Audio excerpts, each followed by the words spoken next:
Virgin. Beauty. Bitch. Podcast. Inspiring women to overcome social stereotypes and share unique life experiences without fear of being defiantly different. Your hosts, Christopher and Heather. Let's talk, shall we? This podcast is built around three simple words: virgin, beauty, bitch. Words so normalized, we've developed a tolerance around the trauma and damage they can cause.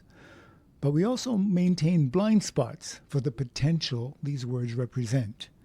Bitch, in particular, has been turned into every woman's curse when the 5 letters in that word literally spell out a woman's path to growth and empowerment, if you choose to see it that way. And that's the purpose of the conversations we're having in Year of the Bitch. And today, we welcome life and executive coach, author, and lover of a juicy life, Sasha Cagen. Welcome back to Virgin Beauty Bitch. Thank you, Christopher and Heather. Your mission could not be more on point for 2026, I think. Thank you. I actually looked back in the archives to see when we last spoke. It was episode 215. We're on our way to 400 at the moment. And that was in 2022. In that conversation, you shared this about the bitch. And I'm going to paraphrase a little here. Even though I have a very complicated relationship with bitch, I'm really interested in the power of our anger and how to use it in the best way. I'm very conscious because lots of my clients are working with me to get over their people-pleasing. That's very common. A lot of clients don't stand up for themselves. They think about others first. One reason is that they're afraid of being called a bitch. So I know the power of that word. It's like that's the thing that's blocking them, that fear of being perceived as a bitch. After 8 years of Heather and I listening closely to women like you speak about the bitch in that way, a formula finally resolved into a truth, BITCH. Betrayal, identity, trust, change, and healing, our 5-step process to women's growth and self-empowerment. When I first shared these 5 principles with you, Sasha, what was your immediate reaction to that? The 5 principles of BITCH. betrayal, identity, which was T? Trust. Change, healing. Healing, yeah. What's my first reaction to it? Yeah. Well, I love how you're unpacking it and making it a journey to reclaim one's power, I suppose, and one's wholeness. I feel really present to how what I said earlier a few years ago about women's anger speaks to the wholeness of who we are, and that there's so many forces that tell us to be nice and pleasing and don't allow us to express the wholeness of who we are. How so often, and I hear that from my women clients about how they don't feel seen by people, and that creates a great sadness of feeling very alone. But that anger is such an interesting topic. I continue to be fascinated with it 4 years later. And I feel there's a vitality when we express our anger, a realness that needs to be part of our journey of healing. Your last H. I mean, I think that the last word is maybe the most important one, the healing piece, because I work in the realm of the individual and the collective. And I think that we're all working, the people who are in my camp and tribe are working to heal themselves as individuals and with other people. So I like that healing is the last piece of it. What came to mind to me when you were saying that is, the first letter there being betrayal, and what you just said, I feel that something a lot of women identify with is that betrayal of not feeling the agency to go to anger, the agency to feel the anger, to express it without a lot of very real societal or relational, consequences. So, if you think about it within the context of betrayal, How do you think that, women have been instructed to not go into anger? And how have you helped your clients kind of move past that or through that? Mm. Well, I mean, I'm going to speak about myself personally with anger and then about my clients. So for me, anger has been a huge journey because I received feedback from people, let's say about 15 years ago, that I needed to learn how to express my anger. And personally, I found that very strange. I didn't really know what that was for because I thought I was taught by my mother that you're supposed to calm yourself down and think through what you have to say and then come back to the person to express yourself and that everything will go better in that case.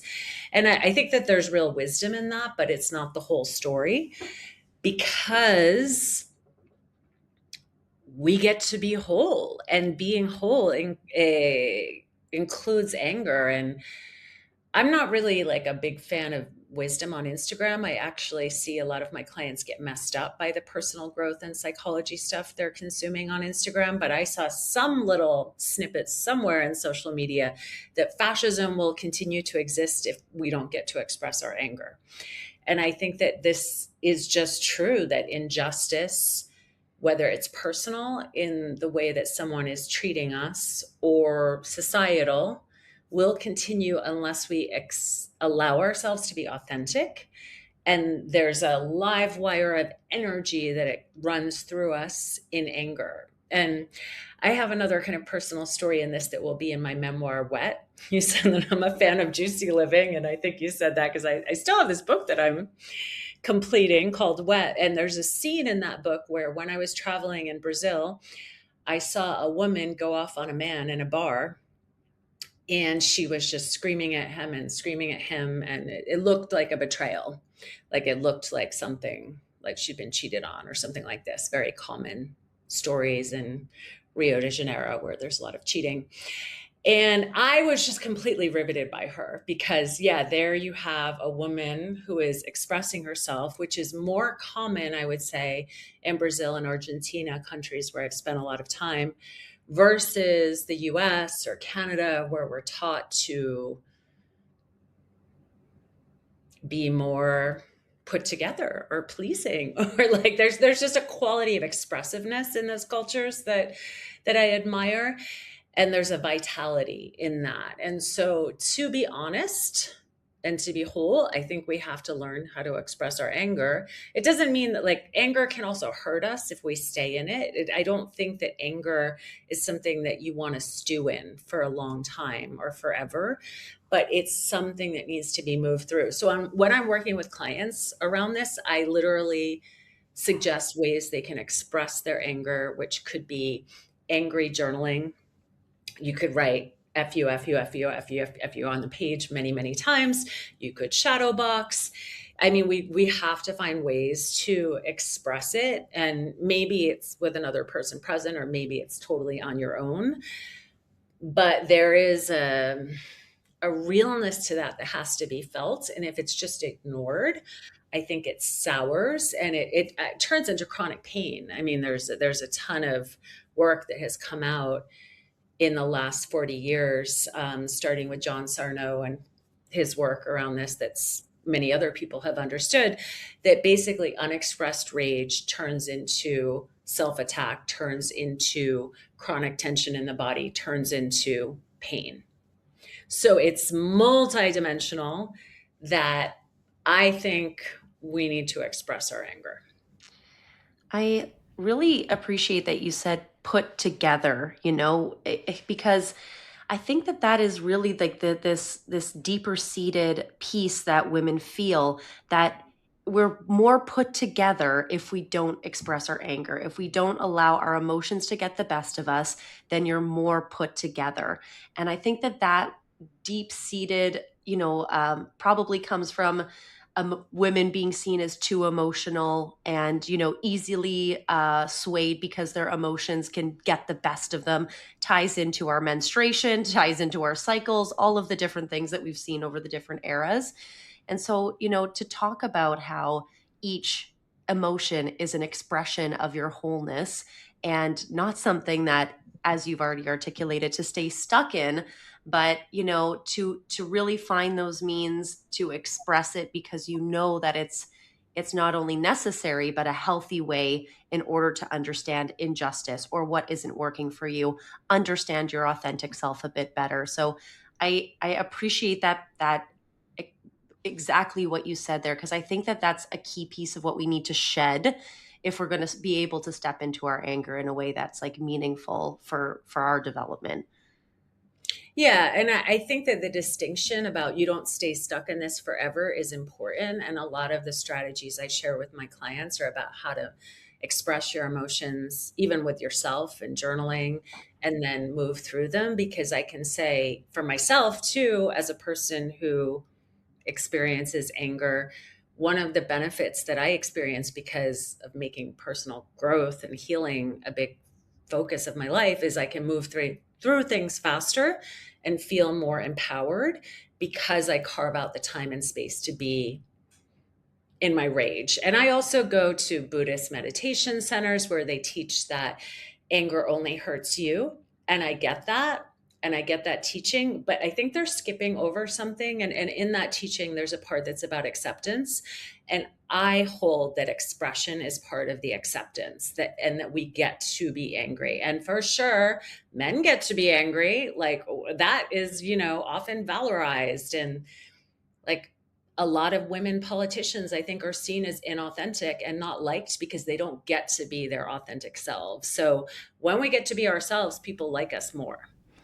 We want women to be the manicured garden.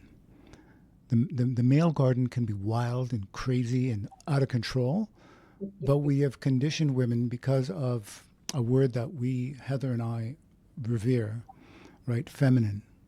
And when you talk about cultures, in some cultures, that wildness is revered as feminine.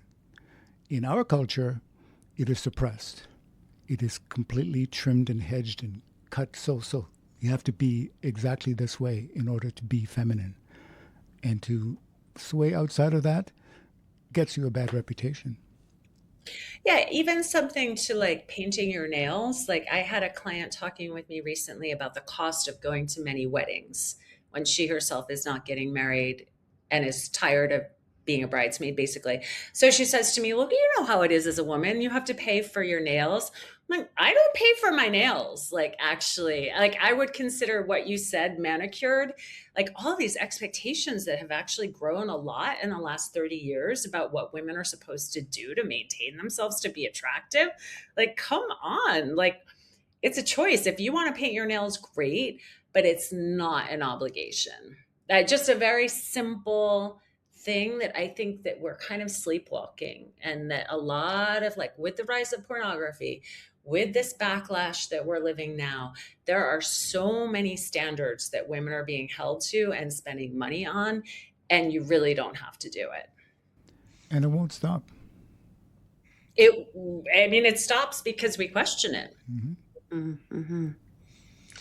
I think that that's a good piece to think on when it comes to the I, that really, there's been a lot of instruction for a manicured identity for women. Whether it's the painting of the nails, whether it's this is the box of what feminine is, and this is how the patriarchy enjoys the feminine. So this is the box that you need to stay in.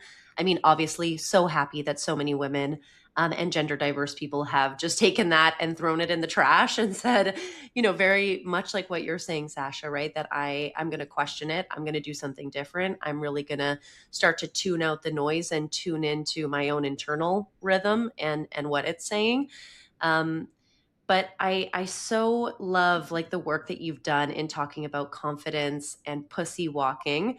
And so, for this show, in case people haven't heard, you before, can you talk to us a little bit about pussy walking? And because I think that there's something in that for every person, especially women, when it comes to trying to tune out the noise and understand their own actual authentic self. I love the question and the setup. And I really want to talk about pussy walking a lot right now with what we're seeing in the world with sexual exploitation of women, children, men and boys. I'm going to be inclusive, that I think a lot of people's sexuality is being exploited in the world right now. And my work is about opening the door to how everyone, regardless of their gender, can tap into the power they have inside of them to feel more vital and confident. So pussy walking, I'm aiming it at women first, but men can sort of adapt what I'm saying for themselves. And I'm going to explain why the word pussy and what it is that I'm talking about. So I'm using the word pussy as an act of reclamation. And I totally understand that it's a provoking word for people in the US. I don't know how it is in Canada. When I share, I'm in Argentina right now. When I share pussy walking with people in Buenos Aires, they're like, pussy walking. Like they have no resistance to it whatsoever. But in our culture, it's like, I was just listening to an interview from like the mainstream media where they were like, can we use the P word that was described in the Epstein emails? Like they're afraid to use it. So boom, whether you like it or not, I'm using the word pussy, and I'm doing it intentionally to reclaim women's bodies from the inside out. I happen to like that word more than the C word, and I think it can be a fun word.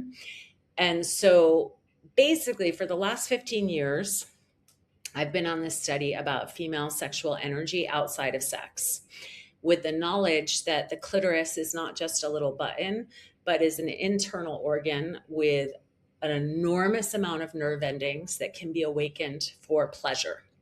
And I'm not talking about the kind of pleasure that's like Big O, when Harry met Sally at the table, faking an orgasm kind of thing. I'm talking about something like a subtle purring pleasure energy. And now I've had the experience of teaching this to hundreds of women over the last 12 years. So I've been on a panel with an OBGYN who teaches at Harvard Medical School. And she looks at me and tells me I'm teaching her things that she didn't learn in medical school because I have the experience of sharing this with women. So, you know, if this was 12 years ago, I wouldn't be so confident in telling you all of this, but now I have a lot of experience. It's for everyone, no matter what your age, postmenopausal, perimenopausal, premenopausal. There is this internal organ that we have that when we become aware of it inside of us, and I teach it through breath and visualization, simply bringing awareness to the pelvic zone and the internal clitoris can awaken this energy of pleasure. And my philosophy is that pleasure fuels confidence. And it's really super common sense that like when you feel bad and when you have more pain, you don't feel good, you're less vocal, and you're just less likely to stand up for yourself. But what happens when women learn to pussy walk is they activate this pussy energy. And then I teach them how to distribute that energy throughout their bodies. So basically it affects your pelvic zone, but it affects your whole body. It affects how you walk. It affects how people perceive you. But mostly it's about how you feel yourself. And what's been really cool in my coaching practice lately is that I'm attracting a lot of women leaders who are in politics and business, like literally in very important conversations that are happening in the world around democracy, around AI, around the media. And women, even though they are at very high levels of power, often lack confidence. Like this is something really astonishing. Like you might be surprised that women who have achieved so much, they talk about imposter complex. They talk about not wanting to talk in the media, you know, all of these things. And so literally with these women, I'm talking to them about their pussy energy and how to activate it before they speak. You know, give a talk in the media, talk in legal settings. So I'm just loving it. Like I just feel, and a lot of those young women they're open to the pussy energy. I have European clients who send me like pussy beer from Austria where I've carved out a really good niche for myself, I have to say, because, and I like the word is provoking, but also I have received compliments from women who have been happy that I've been able to say that word in a tech conference, for example, to a room full of men. And I guess the reason I really want to talk about this now is because of what we're seeing in the Epstein files, that we're seeing this world that's being revealed. We're kind of living another Me Too movement moment when we're seeing that these people who are at very high levels of decision making in our culture, do not think twice about networking with someone who's already been convicted of child sex trafficking.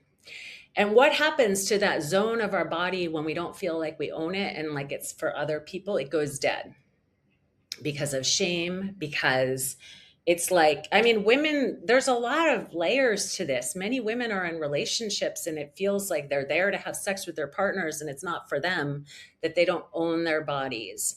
And so my work is really about owning your body for yourself, owning your pleasure for yourself, and all the ways that can serve you in the world outside of the bedroom.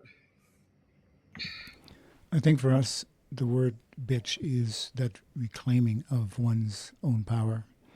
It is about disassociating this narrative that you're here to please others and yourself last. So I believe these two things are synchronous. They work together, reclaiming that strength of who you are, whether the world wants to call you a bitch or not. It's you, it's yours. And what you are alluding to also is focusing on your own power, another power that can bring you further into who you are, into this big world of ours. 100, 1,000,000%. And I'll share a little personal story that's really fresh from my own life that I just went out with someone for a few weeks that I don't like the way he acted. And in my history, because I'm a life coach and I'm a really good listener, I tend to listen to people and their problems in a way that can be kind of suffocating for me. And so basically, while I've been going through this process of cutting him out of my life, I've been activating my pussy energy and the pleasure in my body. I'm like, I just don't even see you. I don't care. And like, am I being a bitch because I'm caring about my own emotional well-being more than yours? Well, yeah, maybe, but it's my priority. And that has been feeling really good for me. And I've been so present to how creating pleasure in my body helps me to set limits and say me, not you. I think that's such a beautiful way to tie those two things together because, when I think about confidence and how it's tied to sexuality, and even going as deep as the word pussy and how activating it can be for people, or it can be used, in a derogatory way when we're talking about somebody being like weak or a pushover or et cetera, et cetera. Like it's again, like the word bitch, been so demonized in some ways or undermined or undervalued or just made to be a context that serves a certain agenda, let's say. But I think about how freely male sexuality is explored, expressed, expected, right? And the confidence that comes along with knowing like that they deserve, like feeling and internalizing that they deserve to have that kind of gratification, and to how many women do not feel that same thing because of sometimes culture, sometimes religion, sometimes just how our society treats women and our bodies, that it's for someone else rather than ourselves. And so, even while you were speaking and you were talking about the pussy energy and zoning in on that internal organ, like I went there, TMI for our talk right now, maybe, but No, not at all. Absolutely appropriate. And there is something, for you to say it's like a purring pleasure energy. I think that again is something that's so powerful because there's so much focus on the big O or like, my body's wrong because I can't get there as fast as my male partner if you are dating a male partner, etc. So to allow yourself just the pleasure of it being a light purr and really just feeling that energy source that's in you, it is like I feel like one of our biggest energy confidence sources that has been untapped by women. So to hear you talk about it and then tie it to I'm feeling strong in my boundaries, I'm feeling strong in what I will or will not accept. And maybe that makes me a bitch, but the pussy is guiding the way. That's just so cool. Like the pussy may guide you to say yes to someone, but the pussy may also give you the energy to be okay in yourself to shut something out that is not serving you and keep your attention on yourself and other people who are good for you. I absolutely love what you just said. And I would be remiss if I didn't also note the word cocky means confident. And this always is a point that opens people's eyes of like, how come cocky is strong and confident and swagger? And we don't really hear anything like that for women. And pussy is supposed to mean weak. So this is one of the points that I always like to throw out there just as something to sit with. I do want to do a shout out also for the book called Pussy, a Reclamation, New York Times bestseller. That book changed my life. And the Regina, that is the creator of the School for Womanly Arts in New York City, explores a lot of what you said, but I love your own passion and your own direction with it. I mean, there's really a huge, wide world of people to be doing this amazing work. But, if people haven't read that book, I highly recommend it. That one was a true game changer for me. Mm-hmm. Yeah, she and I have some similar teachers, and I've been to one of her live events, and I respect her Wow. message, and I have my own pussy walking path. Yes, absolutely. That is so cool. Very, very cool. So you started this conversation off with the last of the words in our process, which is healing. And for us, healing has no beginning, has no end. It goes through every one of those steps. You're always healing. Every experience you have is an opportunity to heal. So it's not an end. How do you present healing in your work?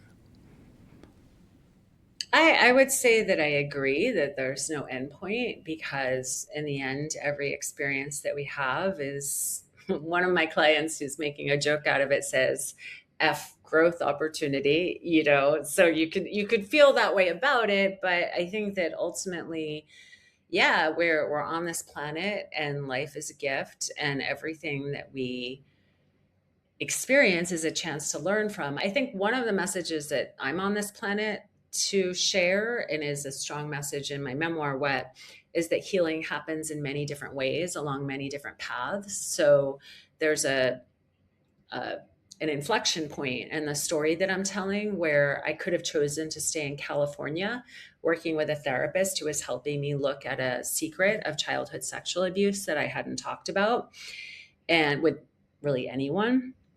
And I was about 38 at that time, and that was a very important moment. But at the same time, I felt called to return to Buenos Aires to re-immerse myself in the culture of tango. And I think that once you're on the healing path, sometimes you have these intuitions and callings, and someone will ask you, like, why are you doing that? And you might not really know, because there's just something that's calling you forward. I think it's a completely valid answer to not know. But if you feel something is good for you and that it's going to help you heal, it will. And one of the things I really liked about that therapist, and she sort of informed who I am as a coach. Like, a lot of my clients sort of see me kind of like a therapist more than a coach, because it's not just check, check, check, get things done. It's more like the whole being of a person. One thing I really liked about her was a sentence she said to me: there are many ways to heal. And this, I think, is just very, very important, that we respect the many ways that there are to heal. I have a big focus on the body. Tango, for me, has been an incredible path of healing, because it's a relational dance. It's how to show up with someone else and be connected and yet autonomous and in your power. And I don't think I would have gotten there alone just by talking to someone and sitting on a couch. I think I would have remained really not in a good place. And I needed to move. I needed glamour. I needed sexiness. I needed a different culture. I needed community. And, kudos to me that I listened to myself and did that, and was scary, but I think that healing can call us forward on adventures, and it's all valid. And a lot of people will say, like, oh, don't try to leave your problems behind by going traveling, and you need to do therapy. Well, who are you to say what that person needs? That healing happens in all kinds of different ways. Therapy obviously is great too, but I think I just want to value that. And even, like, I help people marry themselves, You can do ritual to heal yourself. There's like healing can be fun. It's not just sitting in the corner, dirty dancing, baby. Just do you know? I don't just have to sit in the corner in therapy. I can also go do whatever I want. And I think that's why we are having these conversations. Inevitably, it is about healing. It's about hearing experiences from women like you that resonate and spur on healing in someone else. So we're really appreciative of someone like you having the courage to share and open your life and your experiences up so others can hear and hopefully connect themselves to hopefully moving forward in their life. Absolutely. And the other thing I would say about healing is one, it's possible. Like that's a thing I think we all have to remember. It is possible. You can change. That's just a basic point. And it's good to get support. And having spent maybe like a really high percentage of my life in Argentina now, where therapy is totally normalized, I have a completely different perspective than the US that we're all human. We all need help. There's nothing shameful about reaching out for help. Get it in all the different ways you can. And, you know, use it. No, I don't think people heal alone. Like we need other people to heal. I just to kind of bring home what you had said earlier and how it ties to healing for me at least is through movement, through the somatic work, through that visualization and feeling your body, and ultimately learning how to trust your body as well as your gut and your instincts. Like that's been a huge piece of my individual healing journey. But I totally agree that there is not just one way to do it. I had somebody that I really love and appreciate and respect who said to me, and it's funny how one line can really stick with you for so long, that there's many arts to healing. And I feel like dance, sometimes talk therapy, sometimes it's rituals, like you said, learning how to love or marry yourself, that there are really so many ways to go through it. And that was releasing, to hear and to feel it. I totally agree. It's very important. And also the point, I think you made it, Christopher, that it's an ongoing journey. It never ends. And that's great, actually. It is. That's the magic, right? It's not like at a bus stop or a train stop or an airport. Okay, I'm here. It's done. I mean, sometimes I feel like that would be nice if like some of the trauma could just like go away. Well, you can And stay. it You can just like stay. be healed. You can stay at the But airport overnight. Okay, but yeah. sooner or later they're going to move you along. I do think sometimes you kind of like reach a new understanding of yourself, and it's almost like cyclical that you've like reached that, and maybe there is a step back and a step forward again, but with deeper understanding you kind of, I feel like I have released certain things that I wasn't able to in the past, and sometimes that makes me feel like, I don't know, even though it's an ongoing journey that continues to change, that there were certain goalposts that I feel like I did get through, and there's something looking back at that actually is important. I think that I don't feel like I'm stuck in the same parts of my healing journey. I would say the same too. And I'm living a really interesting moment in my life right now because I'm in Buenos Aires right now and I've been coming here for 15 years. And I don't know if it's healing or confidence, but I feel more confident than I ever have. Like even just interacting with Argentines, like I can participate in their culture, introduce myself very easily. It's almost like people always thought I was confident, but I didn't feel it myself. And now I'm like, oh, now I'm really confident. And like my dancing is better than ever. I found the best tango teacher ever.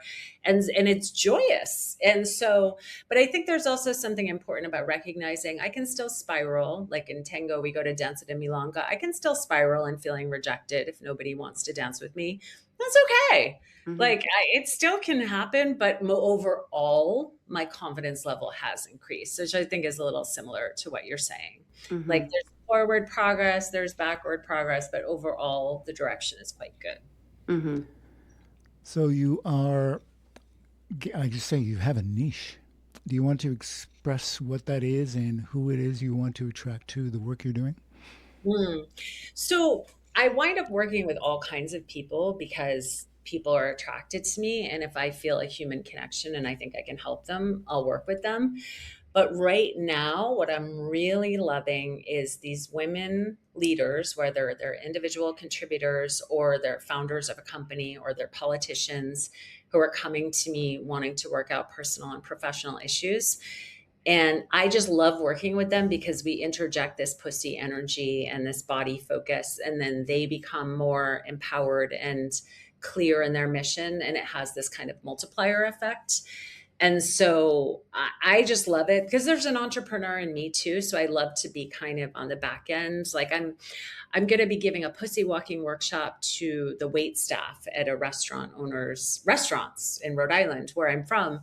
And it's through working with a business owner that we can see how learning pussy walking would benefit her staff, and then be able to have a conversation about confidence and how to deal with sexual harassment. And it's just fun. So I think like women business owners and political leaders is a real sweet spot for me right now, because I care about the collective, and through working with those women, we get to have a great impact.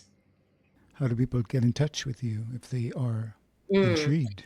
So they should go to my website, Sasha Cagen, SASHACAGEN. If you want to reach out, there's multiple ways of doing that there. And they should get on my newsletter, because I prefer the newsletter to social media, because I feel more empowered through that than playing to an algorithm that really disempowers us. And then also you should definitely go to the pussy walking page on the website and sign up for that, so you can get instructional videos on how to activate your pussy energy. I love it. I love it. Sasha, it's been really, really fun.